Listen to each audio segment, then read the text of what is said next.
Hello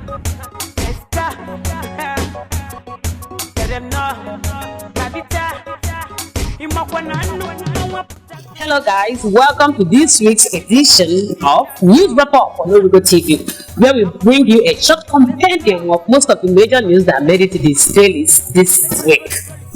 Straight to Abuja, it's jubilation for local governments in Nigeria, as the Supreme Court, the Apex Court, has ruled for what we call financial autonomy for local government areas in the 774 local government areas in the country. It means, henceforth, the federal government of Nigeria is directly responsible for the local government and no more the state government. So what they're trying to say is this: funds for local government will go straight to the local government and none of that to the state. And that's a big one, And we're also saying, if this is the scenario, are they trying to say that local government elections are going to be conducted by INEC instead of all these last year, whatever, all these Many governors are not having it cool with that, so they have actually gone into a closed door meeting yesterday as regards that, while others are jubilating, like they used to say on Sunday, when that's what that a verdict was. And then of course in Lagos, something happened in Lagos. A 22-year-old and a 28-year-old couple actually did the unthinkable. They sold their son, a 1-year-old son. Imagine, like, transactional, I don't know what a transactional love. They sold their 1-year-old son, for the husband to be able to jackpot to relocate to Canada.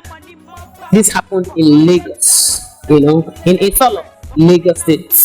And then of course, that's a very bad one. I don't know why young women are in a haste, but if you're here watching this news report, can you do search for a husband, sell a child you gave birth to after 9 months, going through the labor pain just to make sure he goes to Canada? I don't even know how some women think. What if the man finishes jackpot, he crosses over and decides to forget about you? Because if you can sell your child, you can also sell him.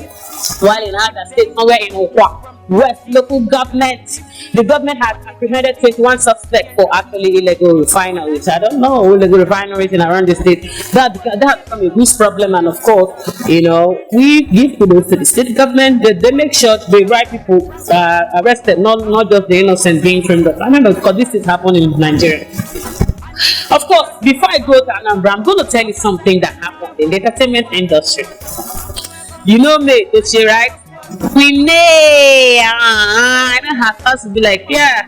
Of course, she has started to talk about her husband's business. She has gone into the Nollywood. This time around, she starred in a movie by Omoni Oboli called Wife on Strike. Indeed, she's a wife on strike. She's a best cast for this movie. And on the I know a lot of her fans are already trying to, they can't wait to see the movie and to say why she chose her for the cast. Even me, I don't even know if I'm such a fan, but then I would like to know what she played, especially with the title Wife on Strike, because she's a wife on strike.